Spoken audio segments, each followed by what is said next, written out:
Hey, Ralph. Hey Jim, how you doing today? Okay, well, sort of okay. Oh, what's not so okay?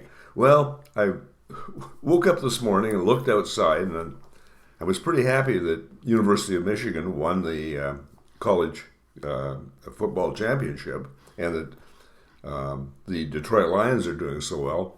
But I was sort of expecting to have a snowless winter. Yes. It reminds me of the first year I came down to Michigan after retiring from up north, and I thought I'd died and gone to Florida because we had a pretty snowless winter. Unfortunately, we woke up today to a whole new level of white stuff. It is really, really white. So I was looking at green grass there yesterday, and now we've got white grass. No, Yes. white something or other.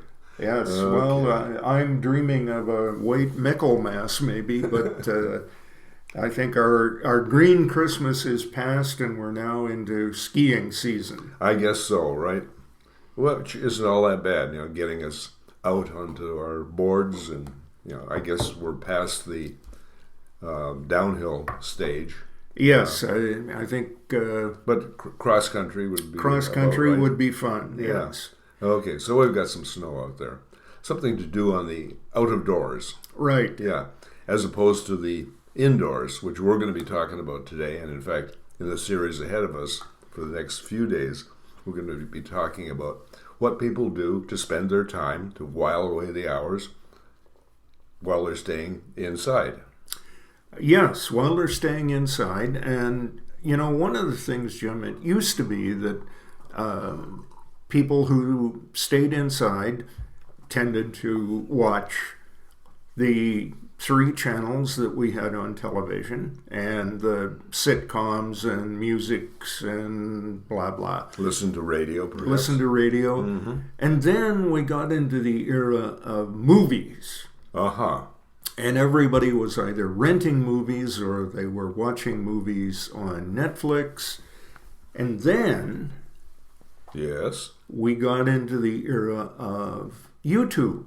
Uh-huh. And a lot of people were saying, well, I don't waste my time watching movies. I watch YouTube and I waste my time Waste my time watching YouTube. Okay. learning how to do things which I will never do. Mm-hmm. Now we're into a whole new level of wasting our time, if that's what you choose to think of it as, in social media. Uh-huh. Don't you think of it as investing your time, Ralph? Well, I think it can be. But probably not. I got an article here in front of me. It says 64% of Americans say that social media has mainly a negative effect on the things that they think about and the general tenor of the USA today. Now, one of the interesting things about that article, Jim, is that it basically says that 1 in 10 people, which is 10%, think that it has a neutral effect. Okay. So 75% of people either say neutral or negative. 25% say positive. Okay. The 25% who say positive mostly emphasize when they're surveyed that they think it helps people keep abreast of current events and learn more information about what's going on in the US and the world. Okay. Hey, let me ask you a question, Ralph. Who is providing this information to this enlightened group? Well, I think it's a question of which sources that you look at. So you could look on Twitter, which is now X. Right. You could look on LinkedIn, Mm-hmm. which is, I guess, some people say it's kind of the highbrow version. The it's American Psychological Association, the American Neurological Association, etc. A lot of those have sites on LinkedIn, so you can get information from the sciences. Yeah. Uh, Or and- in playing your games, like uh, Roblox, is that the There's little chat things, and people Yeah. will inform you there about what's going on in the world, right? Right, and so you can look on some of the sites like Snapchat, which is a way of getting live conversation with video with friends. Now, whether that's enhancing your knowledge about the world, it may be a way of keeping in touch with friends and relatives, which I think is a good thing. Yeah, I think that's one of the things that a lot of people would endorse in terms of social media, that they can keep in touch. And in fact, with an older demographic, they might be fairly far away from family and sort of isolated from friends, like during a pandemic, and they can at least talk to other people. That's an interesting point, Jim, because one of the things that is often talked about in circles that look at psychology is the fact that we're facing an epidemic of loneliness. Mm-hmm. That many people Feel cut off. feel isolated, feel alone. The pandemic sort of did that, didn't it? It did. And the other thing is, if we go back into, let's say, the 1930s, the previous century, so 100 years ago, lots of people had social contact through things like lodges. They had churches. They had various ways of organizing contact with other people. They even had contact with their fellow workers. Yes. As and opposed now, to working at home. And many people work at home. Many people do. I'm not meaning to denigrate things when I say this, but many people's work consists of organizing information on sheets of paper. Okay. So you can call that I'm a intellectual worker, or you can say I'm a paper shuffler. It depends on what side of the equation you want to come down on. Right. So the thing is, we've lost a lot of those. We know that many people have given up on organized, quote-unquote, religion. They don't belong to any church. Right. So they don't see friends and neighbors and people who belong to the congregation once a week the way we used to. Maybe they work at home. Maybe they don't have a lodge or any kind of social organization like the Lions Club that they have a meeting once a week. They've moved out to the suburbs, so they don't walk to the village pub for a pint. For a pint, yes. And of course, the stereotype is that people in New York don't know their neighbors because nobody in New York will go and knock on the apartment next door on their door and say, "Hi, I just moved in. I'm your new neighbor." And immediately the stereotype is the other person would say, "Get away from me." Right. But in the suburbs, you could be easily as isolated. Mm-hmm. Yeah. In the subdivision that Sheila and I are living in right now, every house has got an acre and a half of a lot, and that means that the distance between houses is fairly significant. Yeah, and you probably know your neighbor on both sides. Right, but not necessarily the one across the street or up the road, two houses. Yeah. That guy is almost invisible, or that family. So, okay, we go back to Vance Packard and when he was talking back in the 50s that we've become a nation of strangers. And I don't know, some people are stranger than others, I think. Well, yeah, you and I might qualify as among the strangest. yeah. But so social media comes along and offers us an opportunity to connect. Which is good. Right. But what's the downside? Well, the downside is let's take it for a moment from a political perspective. I don't think we should do that, Ralph. Well, suppose that I say I'm a conservative. Uh-huh. You say you're a liberal. I would never say that, Ralph. Some language I just don't use. So we say, okay, we have a viewpoint. Mm-hmm. And we believe that our viewpoint is more correct than the other fellas. Correct. So one of the things that we can do with social media is we can go on to MSNBC, we can go on to CNN, we can go on to the other liberal networks and get our news from them. Mm-hmm. Or if we're conservative, we can go on to those sources that give us conservative news. Mm-hmm. So we tend to get confirmation bias. There we are in our little smokestack, going straight up with the viewpoint that we already have. Yeah. Now, in an ideal world, the conservative would be watching MSNBC, and the person who is liberal would be watching some of the conservative networks and saying, okay, Ralph, I'm getting a more balanced view. Ralph, I'd rather use your toothbrush than look at your news sources. No, I mean, that's just it, right? I don't want to look at them. You don't want to look at them, and it doesn't matter which side you're on.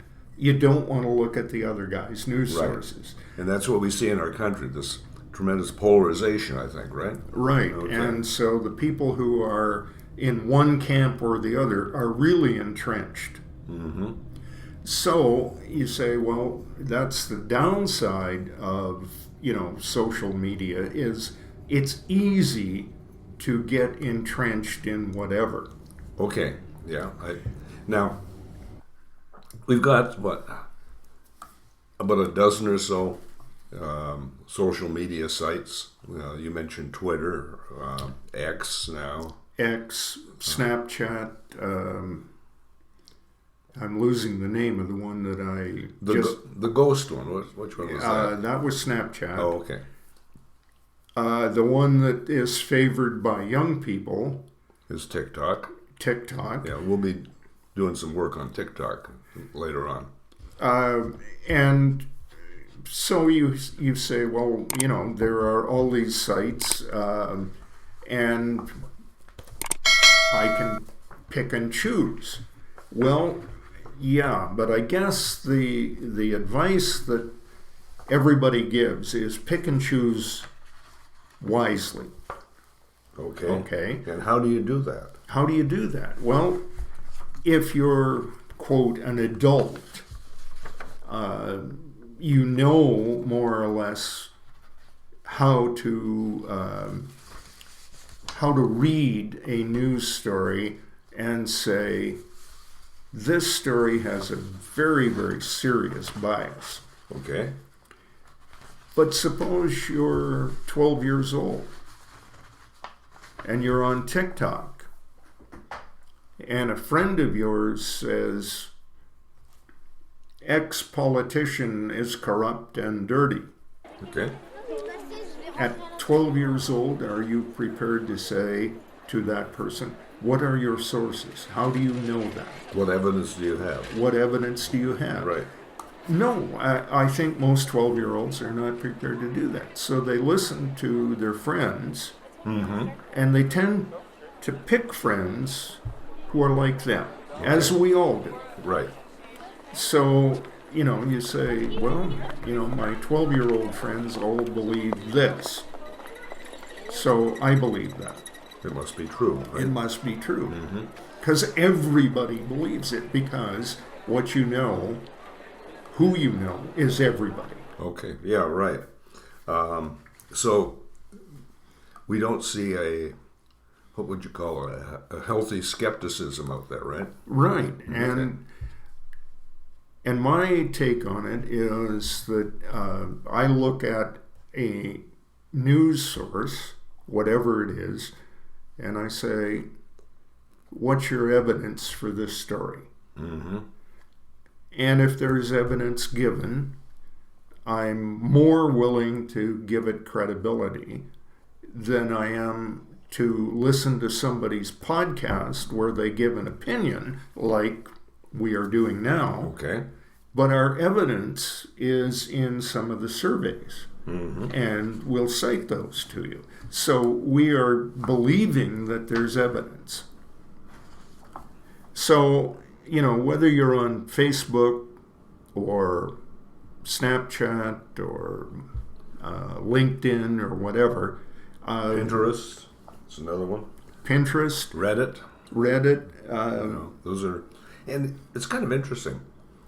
These are huge platforms. It's not like someone has the opportunity to either turn you and I off or listen to us. There are, 46 million people who are linked into LinkedIn. Yeah, on a regular basis. And what is it on Facebook? They serve over 1 billion people.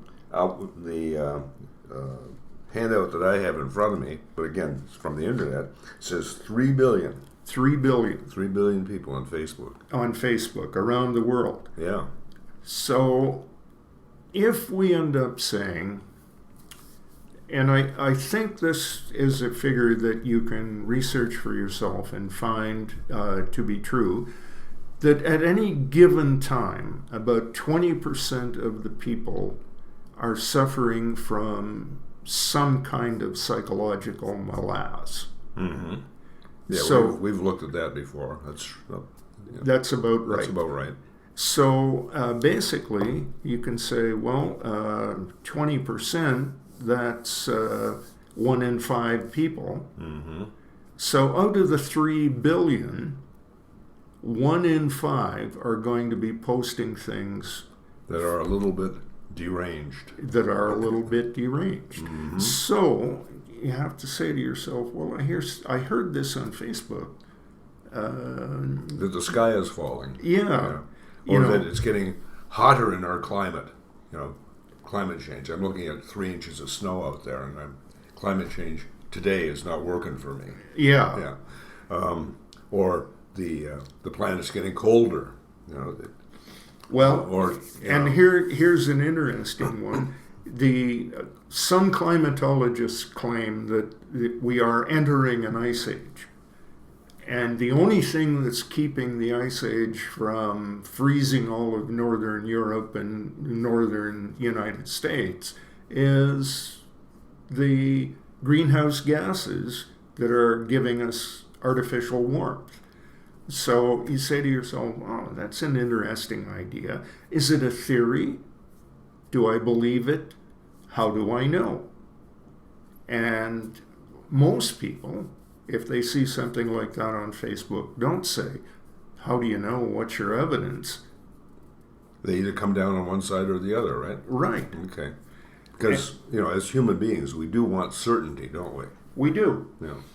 And, one of the things that is kind of interesting to me, Jim, is that if we take, again, our division between conservative and liberal, conservatives are less likely to use social media, but more likely to think it harmful.